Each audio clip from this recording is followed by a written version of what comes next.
কোরআন তাবিজের জন্য আসে নাই, কোরআন তাবিজ দেখার জন্য আসে নাই, চোর ধরার জন্য আসে নাই। আমরা কোরআনের কাছে কখন যাই? মসজিদের ইমাম সাহেব মৌলানা সাহেবের কাছে যাই, হুজুর আমার তো বইয়ের স্বর্ণের চেন চুরি হয়ে গেছে, একটু চাউল পোড়া দেন। বিশ্বাস করুন, চাউল পোড়া দিয়া যদি চোর ধরা যেত, অন্তত মুসলিম রাষ্ট্রগুলিতে পুলিশের চাকরি থাকতো না।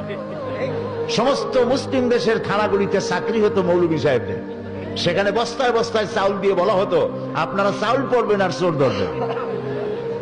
প্রিয় ভাই সব, জেন তাড়াবার জন্য আর চাউল পড়ে চোর ধরার জন্য কোরআন আসে নাই। কোরআন এসেছে একটি সুখী, সমৃদ্ধশালী, শোষণ মুক্ত, দুর্নীতি মুক্ত, একটি ভীতিহীন, নিরাপত্তাপূর্ণ, একটি সমৃদ্ধশালী রাষ্ট্র উপহার দেওয়ার জন্য কোরআন এসেছে। কোরআন শরীফ চোর